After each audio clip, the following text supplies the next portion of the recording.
Je constate à chaque fois en fait que les personnes qui viennent nous voir pour les troubles du comportement alimentaire, c'est jamais en lien avec l'alimentation et beaucoup avec l'émotionnel. Bonjour Marion. Bonjour Sidonie, bonjour tout le monde. Est-ce que tu peux te présenter en quelques mots s'il te plaît? Oui, donc Marion, thérapeute culinaire, sensorielle et de l'image. Ok. Dans la dernière vidéo, tu nous as promis que tu allais nous parler de cas un petit peu concrets, qu'on se rende vraiment compte du parcours d'une femme qui viendrait te voir. Est-ce que tu peux nous donner du coup des exemples concrets, des exemples de comportement, des exemples de progression? Oui, complètement.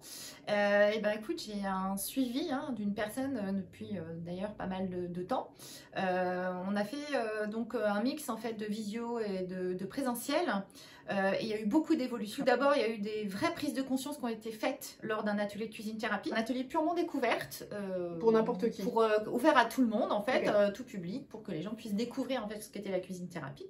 Et en fait, lors de cet atelier, cette dame, elle a pris conscience en fait que elle avait des difficultés avec l'alimentation parce qu'elle ne savait pas quoi choisir, elle ne savait pas, il y a des aliments qu'elle s'interdisait et en fait, elle s'est mise à pleurer et c'est là qu'elle s'est dit, je me rends compte que j'ai un problème avec l'alimentation. Par la suite, elle a pris rendez-vous, on a mis en place des séances en fonction de ce dont elle avait besoin.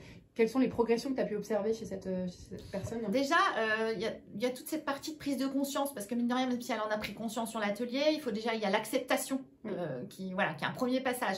Donc l'acceptation, on a vraiment là, on va plus aller travailler sur ce côté, les croyances limitantes, des choses comme ça, on travaille un peu plus en profondeur. Et puis derrière, ça va être se réconcilier avec son corps, son estime de soi, en fait, se dire, en fait... je m'aime, je suis comme je suis et je suis belle et voilà, c'est hyper important. Derrière, c'est aussi se réconcilier avec son assiette et se dire oui, je m'autorise à manger sans me prendre la tête finalement, d'aller au bout de ses émotions pour se libérer en fait de tout ce qui est problématique et en fait d'être libéré face à son assiette parce que du coup on aura enlevé, balayé tout ce qui dérange quoi. Ok. Je te remercie Marion, vraiment on a envie de venir te voir. Merci Sylvain. Je te remercie d'avoir passé tout ce temps avec moi et puis peut-être à bientôt dans une autre vidéo. Écoute, avec grand plaisir Sylvain.